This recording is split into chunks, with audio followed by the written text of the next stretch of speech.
Some people want to be home. Some people want to go out and party. Personality is one side, preference is not the other side. It's, for me, it's very interesting. Even before you move on, how if I look at people around me, right?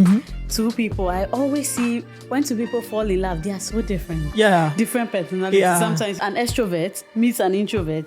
And then a saver meets a spender. A spender, like, it doesn't know. I think marriage is a gift from God. Sincerely, this is my theory. And I think that what God really looks out for in us is growth. And I think the only thing that will force us to grow is to have someone who is not like us.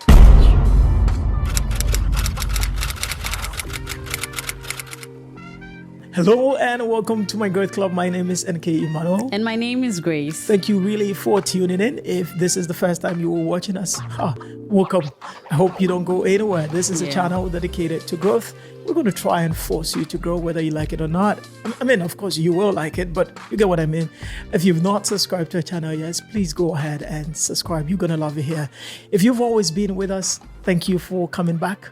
Today, we are still continuing on what we started in the previous episode, just trying to answer some of the questions that we've had from you guys.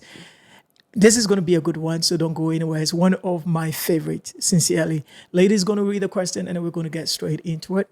I think I love this question so much. Very good one. From Lily, she says, why do my partner and I have the same issues over and over again? Yeah. And what can we do to stop this cycle? Lily, listen, you can't do anything. You're going to keep having the same issue. I'm kidding. I remember when I saw this, I was like, ooh, that's a good one. And it'll be a good way to continue from our last conversation. Yeah, that's true. That's true. We're kidding. I mean, we're going to try, sincerely.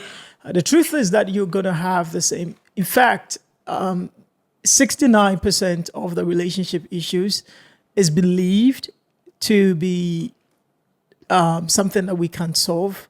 And the reason is because they're persistent issues. It doesn't mean that we break up over those issues. It doesn't mean that we have to let them remain. We can find a better way to deal with them. That's what we're going to try to do. We're not going to tell you how you can take those issues away, because fundamentally, those issues cannot really be solved. It is at the core of who we are. And so we're going to give about 4 reasons why this is happening and what you can do about them. The first one that I will say is about how different we are mentally. We are so different mentally, and sometimes we don't know that. You know, there are 2 parts of your brain. Now, by the way, take my advice scientifically with a pinch of salt. I could be very wrong here, but I'm just sharing with you some of the things that we've learned and we've discussed. You know, the 2 parts of the brain, we've talked about this before, that, and we've adopted this even in raising our kids, that there is what they call the emotional mind, and that they call another part the rational mind. Well, scientifically, they call one the rational part, the prefrontal cortex, or some people call it the cortex, or some people call it the frontal loop. And then there is what we call the limbic system, where your emotions are literally is the center of your emotions. They're being processed there. That's what is actually driving a lot of your actions. But what does this actually mean? I think that we are more emotionally driven than we are rationally driven. I know that we want to believe, especially social scientists want us to believe that we are rational people. Like economic class, they'll say that we are all human beings, or human beings are rational people. Make rational decisions at all times. Let me ask, are you really a rational person? I think, of course, we are rational because we have the capability of being rational. But many of us do know that oftentimes we are driven by emotions. We are so impulsive, more than we acknowledge. And because of that, we do a lot of things even before we think about them. And that is why sometimes these issues will continue to happen, because we're going to argue about something before we think about them. Or sometimes in the course of it, we're going to think about them. And sometimes we're even wrong. And here is what your prefrontal cortex does. It's not just the headquarters of your rational decisions or your decision-making headquarters. It also gives you a rational reason for the things that are happening. Exactly. And so you did something because of your emotional or impulsive behavior, But then your prefrontal cortex will find a rational reason for it. Exactly. So imagine that I decided, like, I got money. And many of you can attest to that. You got money. And then immediately you realize that, oh, like there's so many things to buy. Buy this. And it's so impulsive. Go buy a house or go buy a car, go buy this and go buy that. And in that moment, it feels right. It feels right. Because the limbic system is also seeking for a kind of pleasure. Yeah. Like there's, and then there's also that part which is letting you avoid danger. So it puts you in this fight or flight. So if it perceives danger, nice. Fight or flight. You get it. Yeah. I mean, if it perceives danger, I'm going to fight or I'm going to run. Basically. And then if it sees pleasure, it's going to drive you to want it. And so some people even believe that our prefrontal cortex or the frontal lobe or the cortex is actually a slave to the limbic system. It receives all these impulses and is now being driven. Later on, it's like someone with a beautiful wife with a great family, and you still want to go and have an affair with someone. And the things that we're actually doing just to satisfy the sexual desire.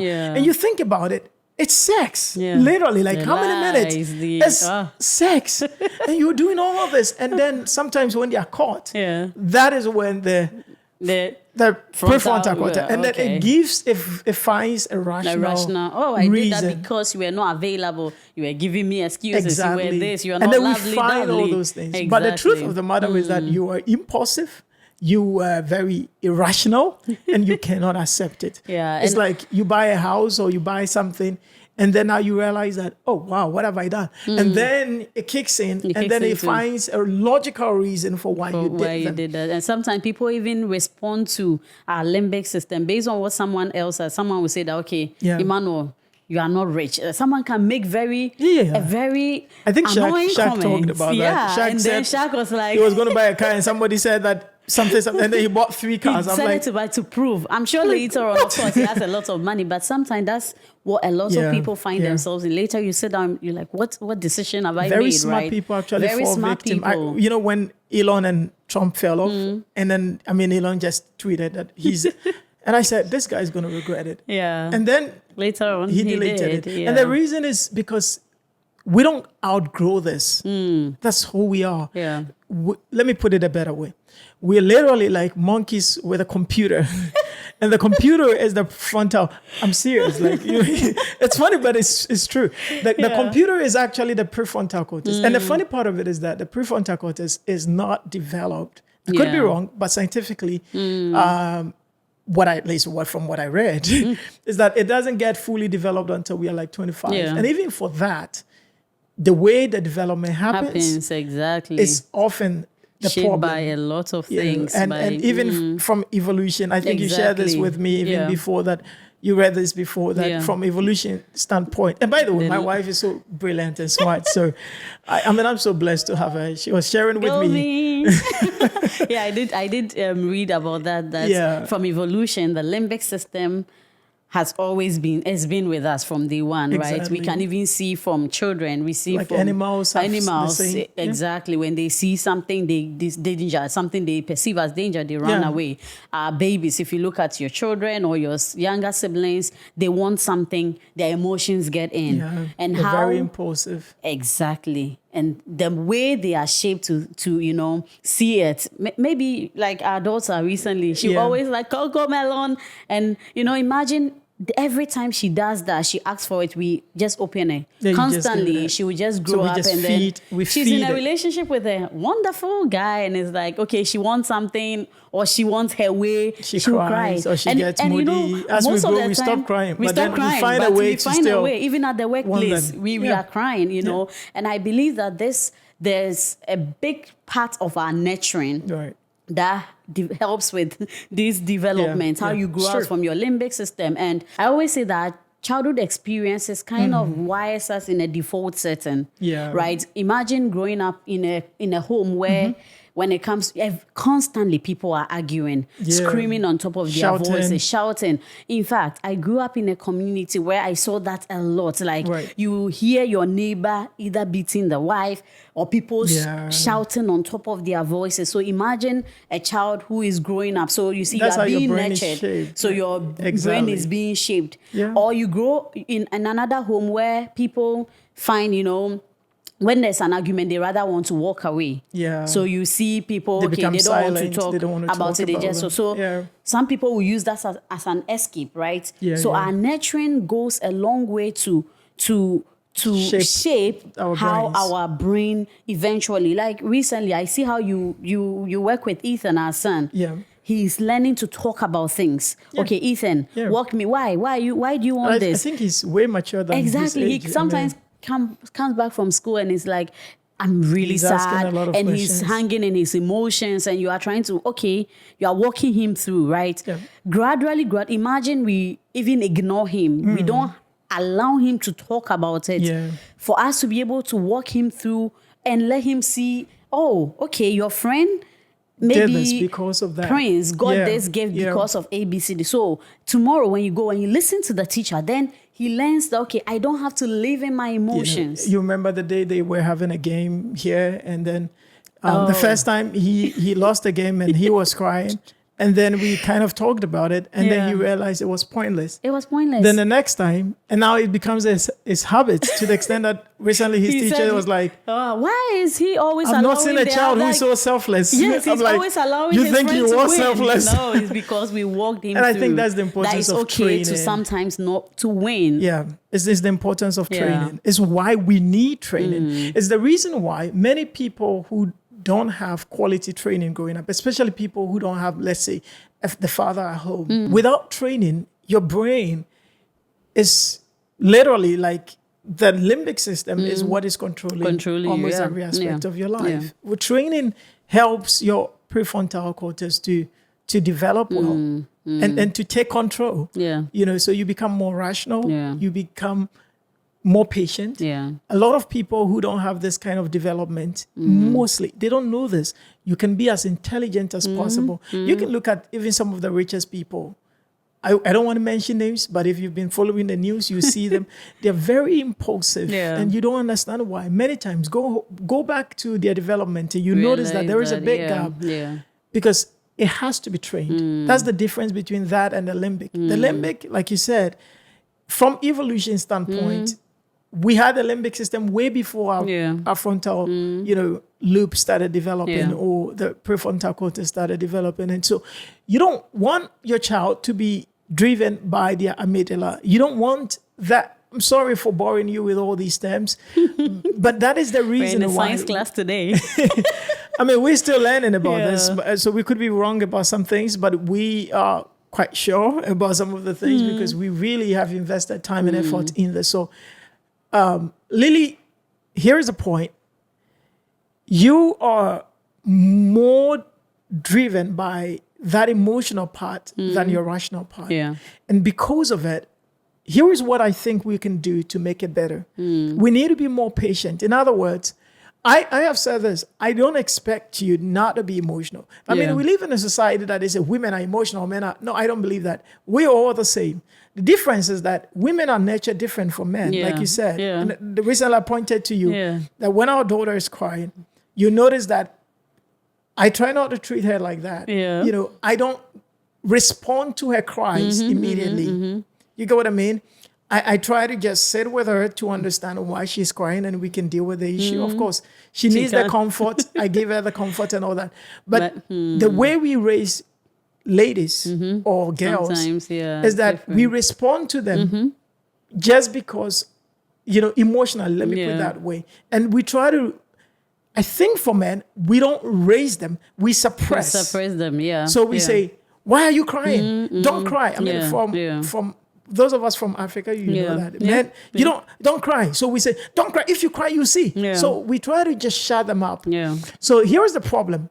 The man grows not to be a rational thinker, but then he also does not know how to express his emotions. Yeah. But for the woman, The woman is still not a rational thinker. I'm not saying all women. I want to make sure I choose these words carefully so that somebody does not say I'm saying women are not rational. Women are very rational. But the way we nurture women is that so we make them live in their emotions a lot and respond to things emotionally a lot because that's what we think they are. And so women become like that. Yeah. And men become, again, if we were making them even more rational, that would be better, but we are not. Yeah. We are forcing, so men are dying gradually in them because they don't know how to express it. So the point we're making is this: you want to be more patient with yourself. Yeah. I talk to myself a lot and I realize it helps. You know, you've probably noticed all these years, I'm literally always talking to myself. Sometimes like, who are you talking to? Like myself.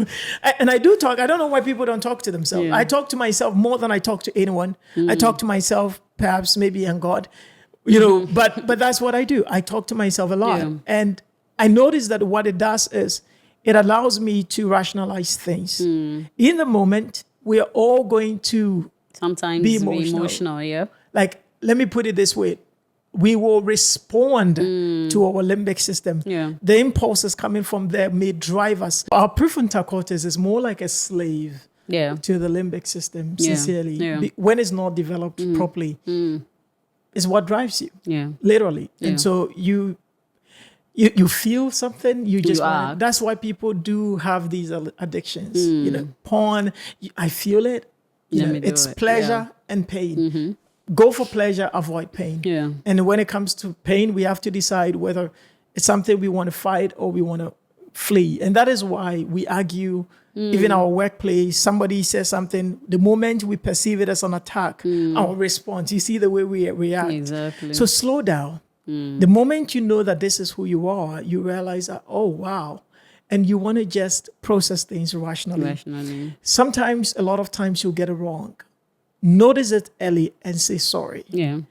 I mean, it's okay. I do this a lot. I'm still doing it. Like recently, I said something even to my mom. Yeah. And then I just came back and I'm like, oh, you know, I did. It didn't even take a second. And I do this a lot to you. I say something and I'm like, oh, I'm so sorry for what I said. Yeah. I just realized that there may never be a time that I wouldn't be wrong against you. I will be. There will be times. Yeah. But the problem is if I don't even recognize it. Exactly. This is what is called emotional intelligence. Many people think emotional intelligence is also just about relationship, but it goes beyond that. It's being intelligent about your emotions. That is being able to train yourself so that things are processed in your prefrontal cortex or by your prefrontal cortex more than is just driven by your limbic system. It means that you are applying intelligence to emotions. That's what it is.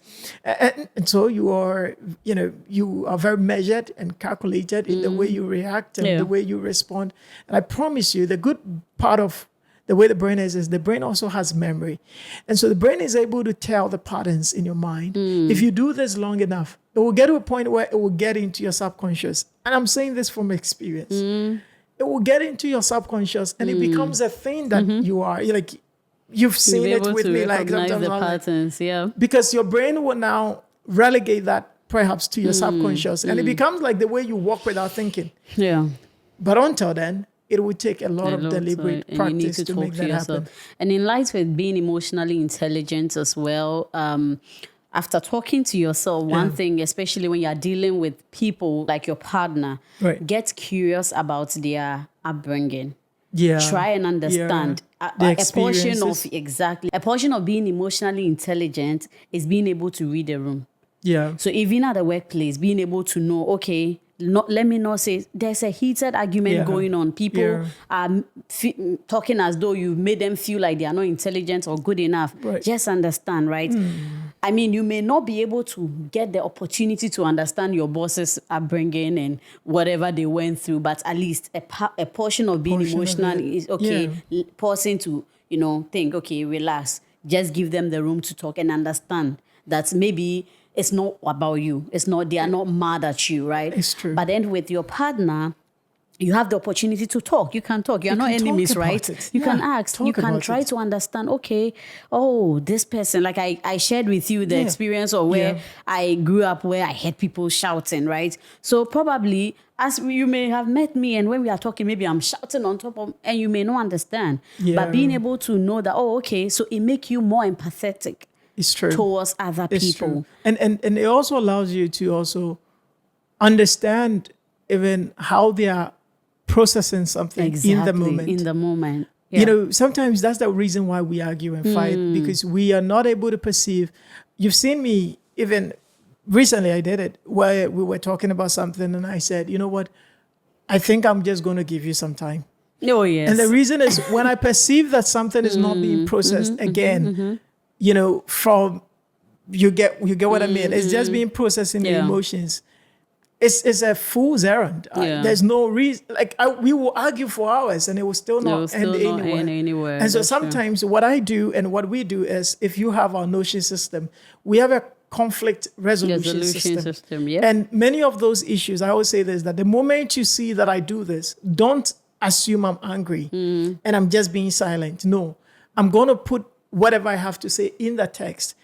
Why? Because whenever you engage in writing, what I'm doing is that I'm allowing my brain to process it rationally. And then be able to, because a lot of the time, people are so stuck in their emotions that there is nothing you will say. And see the same thing about your friends, and see the same thing about people you relate with, even at workplace. Again, I'll say this before we move to the next point.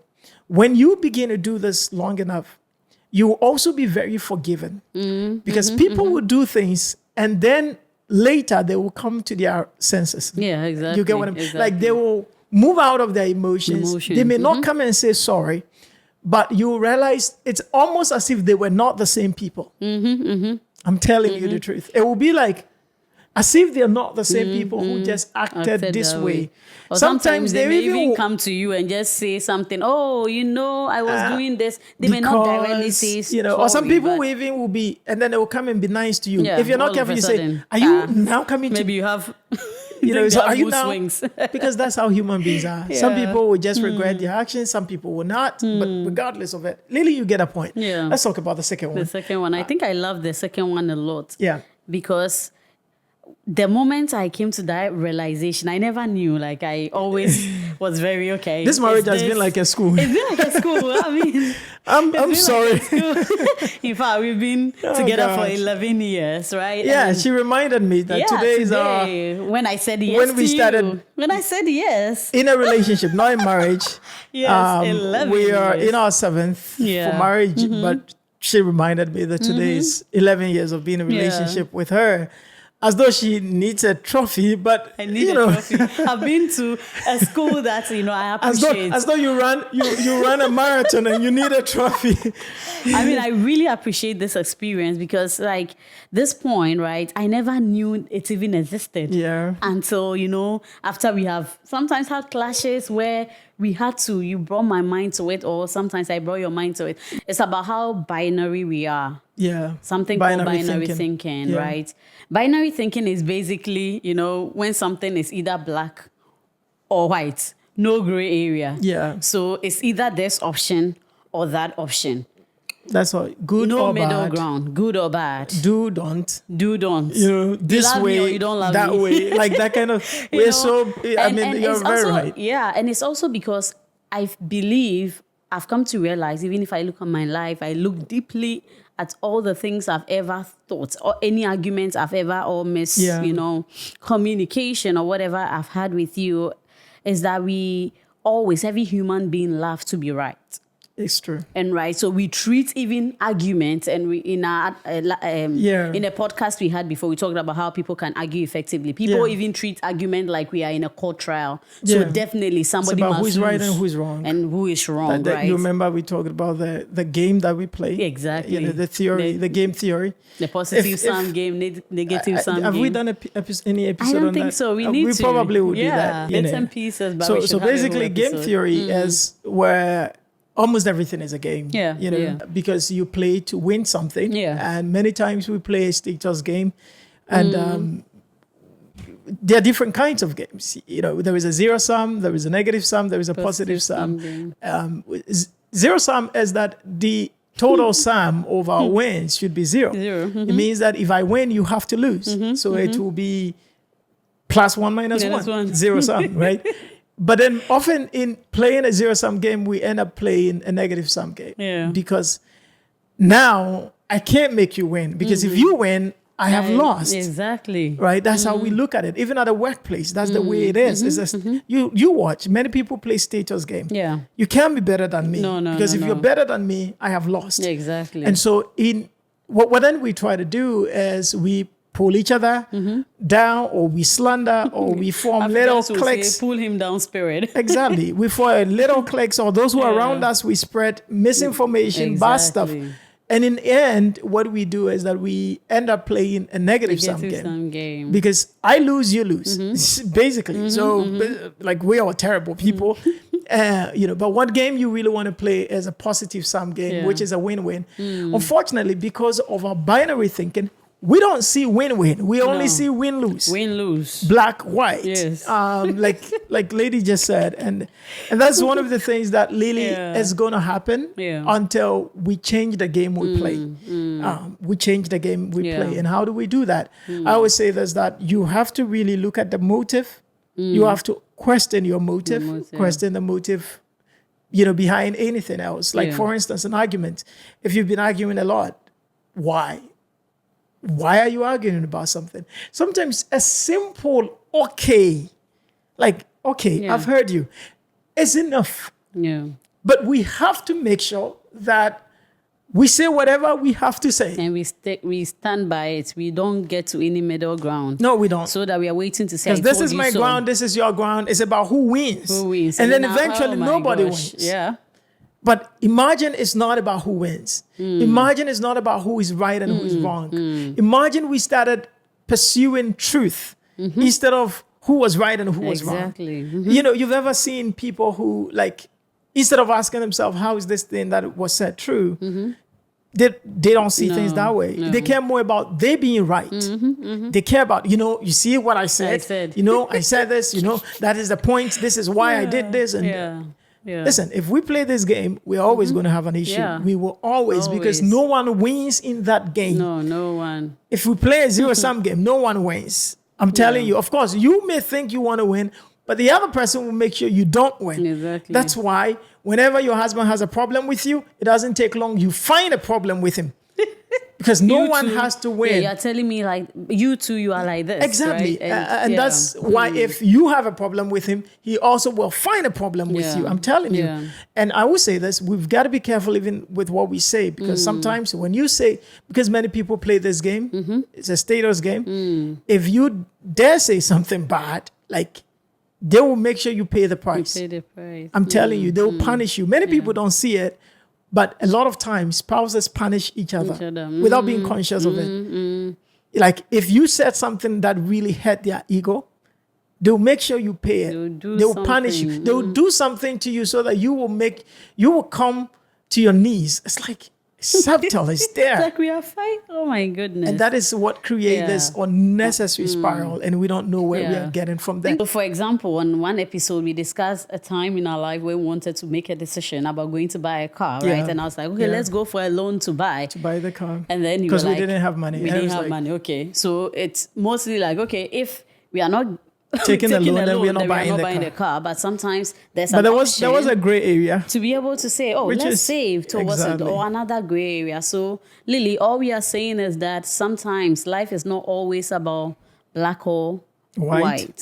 Sometimes there are 50 shades of maybe, and you got to find it. Exactly. Things might be on the spectrum. It's not always at the end. Sometimes it could be on the spectrum, and you have to find those ones. I think the good part of growth is your ability to see gray beyond the black and white. That's true. And that will really help you.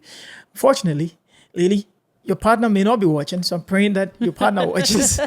Because if you see gray area and your partner still sees black and white, obviously that's why 69% of the problems in relationships will not be solved. Because it takes two to tango. Okay. So let's move to the third one, and probably going to be the last one, which is going to be personality and preference. Now, this is important because personality is just literally who we are. Yeah. I mean, whatever the outcome of our biological nurturing experience, All learning, together to whatever make us, is who we are. You know, some people like fast things, some people like slow things, some people like to talk fast, some people talk slow, some people like this kind of food, someone likes this, someone want to be quiet, some people want to talk, some people want to be home, some people want to go out and party. Personality is one side, preference is the other side. It's for me, it's very interesting. Maybe before you move on, how if I look at people around me, right? Two people, I always see when two people fall in love, they are so different. Yeah. Different personalities. Yeah. Sometimes an extrovert meets an introvert. And then a saver meets a spender. A spender, like, it doesn't know. I think marriage is a gift from God. Sincerely, this is my theory. And I think that what God really looks out for in us is growth. And I think the only thing that will force us to grow is to have someone who is not like us. That's true. And so I think, it makes it nice, actually. You know, the other theory is also that beyond the God, there is also a natural thing that is happening. For instance, if you go to a party, you know, the person who is loud, the guy who is loud and who is always trying to mingle with everyone, is likely going to be the one who go to the girl who is sitting in her corner. Yeah, it's true. I think it's just what tend to happen. Yeah. You know, because for instance, about it a lot. The shy guy will not be able to approach the shy girl. Anyway, that's true. That's likely that the girl with a lot of energy is the one who will be able to play along with the shy guy.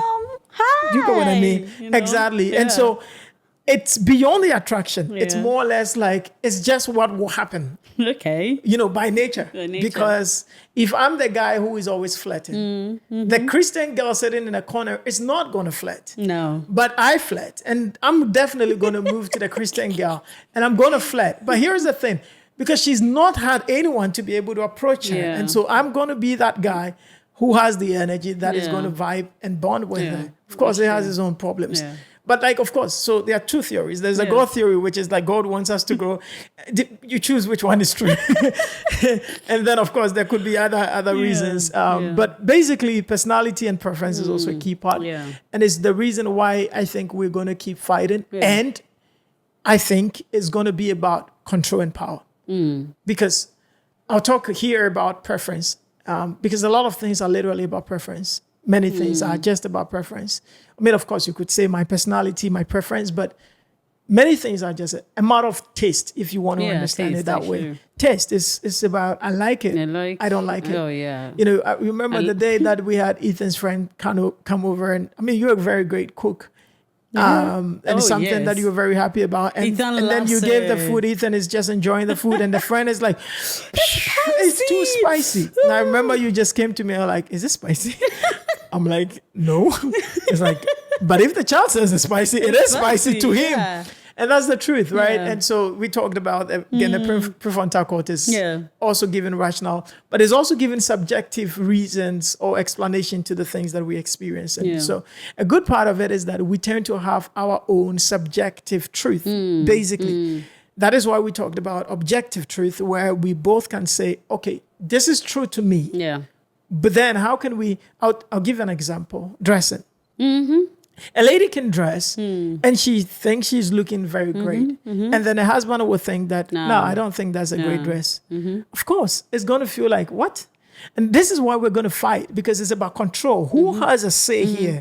Who gets to say, like, it's my body, it's my dress. This is how I like it. You know, this is really how I like it. But the truth is that your husband thinks that you're not looking good. And so how do we actually resolve this? It's either we are never going to resolve it. It's either you're going to go ahead and wear your dress and your husband is going to walk around still being very unhappy. You're going to choose you. You're going to do you. And that's what happens in marriage. We eventually do us. No matter the advice, no matter what people say, we still choose the things that make us happy. Like, we don't say it, like literally don't say it, but we still do us. We will still choose to do things our way because that's who we are.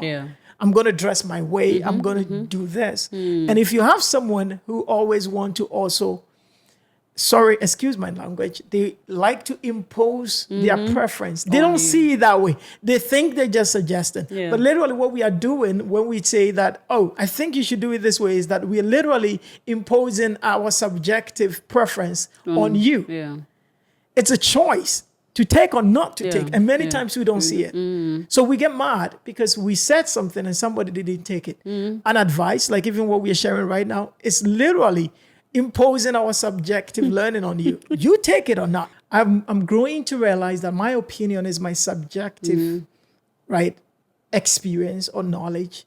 Now, whether it's objective is another different thing altogether. We could talk about it. Like we could say, is it really nice? Is it not nice? You know, is it really And like? Of course, that's why we do discuss it. competition. Where sometimes competition, you have 6 people who say this is good. If you notice, even in elections, majority is the, you know, they win, they carry the, it's not because everybody likes it. You know, sometimes it's like 60%, 50%. So sometimes you want to know, you can run a pool. You want to know from people's idea. But you see the same thing happen in a team. You know, it's all about our subjective experiences and preferences, you know, and that also is affecting our temperament, our behavior, and all that. Even at the workplace, sometimes you see that you are working with someone, right? And say you are working in a team, right? You're supposed to come up with a document or a write-up, and then you, the person writing it, you think, oh, you've done your best. You've put everything dot to dot. And then someone comes and the person is like, what have you done? Yeah. So it's 2 things. You talked about imposition, right? The person who is reviewing, the person who is giving the comment should be able to realize that, no, because I have a preference, being able to communicate. It's so true. That, oh, this and is many not people because don't know this. What you have done is They talk as though they are the custodian of truth. Exactly. That's so it. for you to be able to communicate, just be sincere and say, oh, I like my things written this way. Exactly. Not to make the other person feel like what Dumb, they've done is and rubbish. They are not good enough. You get, and that's how people so also profound. react. That's so and then profound. the person writing it to when someone maybe is giving you don't control, you don't feedback. get to control that they will come to explain to you. So always also knowing that, oh, people have preferences. It doesn't let you fight back. One way to overcome this is approaching things like, or having a team spirit, right? Yeah. Okay, you tell yourself, oh, we are working towards a team. Sometimes all you need to do is to ask the person, oh, okay, try to question than trying to say, oh, he thinks I've done a very terrible or bad job. Yeah. If you want to be able to feel at peace with yourself, just ask, or do you prefer your things written this way? That's so sometimes they are your bosses, right? That's so profound. You can have a conversation to even establish expectation. Yeah, exactly. And say, okay, how do you want things? Or sometimes beyond that, you also try to learn. Yeah. When you're with people, try to learn about their preferences. Exactly. Listen, don't be in a hurry to react to them. Yeah. Like someone say, how dare you? Can you imagine? And the person, no, relax, chill. Yeah. You know, when people always communicate their preference as though it's the objective truth, let it be. They don't know better. And now you know. So you also be careful with the way you communicate to, your subjective truth, because trust me, many people may not be seeing it that way. And if you share your opinion and they take it, fine. If they don't take it, fine. It's their choice. It's not like you say, okay, I'm wishing them. No, you don't need to wish anyone. Yeah. It's their experience. It's their preference. Yeah. Allow it to be and let it be that way. But I thought that was very important. Allow people to live their life the way they want it. They want to live their life, right? And give a big room for growth. Big room. And some people will get better. Some things will change. You wanted to say something? And one thing I just want to say before we end is that you need to see differences as an asset, right? Yeah. Not something that is like a threat. There's so much strength in our differences. That's so profound. And so it helps you appreciate things better. Yeah. You don't always... Yeah. So it's like I said, it's a two-way affair. You don't always want things to go your way. Yeah. Try to encourage more ideas, right? Exactly. Let people bring on board, because that's when you see perspective. And allow them to be. There's so much brightness in perspective, right? Yeah. Not seeing it as, oh, okay, my team is not good. Nobody likes me. They don't take my idea, and depending on which side you are on, having that mindset that our differences is a blessing. That's so beautiful. Yeah. I mean, you are so wise. Because I'm your wife. Oh, come on. But we have to also talk to you guys about the danger of being an opposer. You see, some people don't see that there's a very thin line in this one. It's almost like a Democrat and a Republican, where you will oppose anything. Yeah. Just because it's what you see, it's okay for me to have an opinion. Yeah. There's a thin line between having an opinion and communicating your opinion and opposing everything someone says. Yeah, because true. That is also what happens when you are playing the zero-sum game and a status game. Yeah. For instance, who is the smartest among the two? If you play such a game, anytime someone has an idea, you are going to have an opposing idea. And both of you are going nowhere with that. So you create a very bad energy in that relationship because it's about whose idea is the smartest. It's about who is the smartest. And that's not a good thing. It could happen in a team. It could happen in a relationship. And you want to be careful, with moving along that line. Don't be an opposer. The fact that we're talking about preference and opinions, like, don't say because, now you see, it's okay to me have my opinion. But if you're always opposing something, it's no more an opinion. You are literally an opposer. This is what opposition parties do, right? If someone is an MPP, if you're from Ghana, NDC, they don't even want you to win. They don't want you to succeed. They will oppose anything, any good ideas. The same thing if you're a Democrat and a Republican. That's not what you want to create in your relationship or marriage. And this is why a lot of these issues continue. Look at the government. Whenever this become our state, we will continue to have issues. So you want to stop that. But yet, you get the idea. Both of you should recognize that everyone has a preference and everyone is different. So Lily, what we've talked about today is what? First, we talked about the differences in terms of our mental processing. Logical, emotional. And we talked also about the binary thinking where things are black, white. No, learn to see gray areas. Yeah. If you do that, it will help. And then we've talked about the other two, which is the preference and then which is our personality. Like Lady said, there is beauty in our differences and we need to learn to embrace that. So we are hoping that these things will help you. Obviously, there are many more. You can go out there and look for them, but we're hoping that these things will help you. Thank you all for sticking around. Our time is gone and we will be back next time with another episode. If you've not subscribed, go ahead and subscribe. And by the way, go check our website, mygrowthclub.org. We have amazing tools and systems that will really help you live better lives. God bless you. See you another time. And thank you for being here, my beautiful wife. Thank you, baby. Bye-bye. Bye.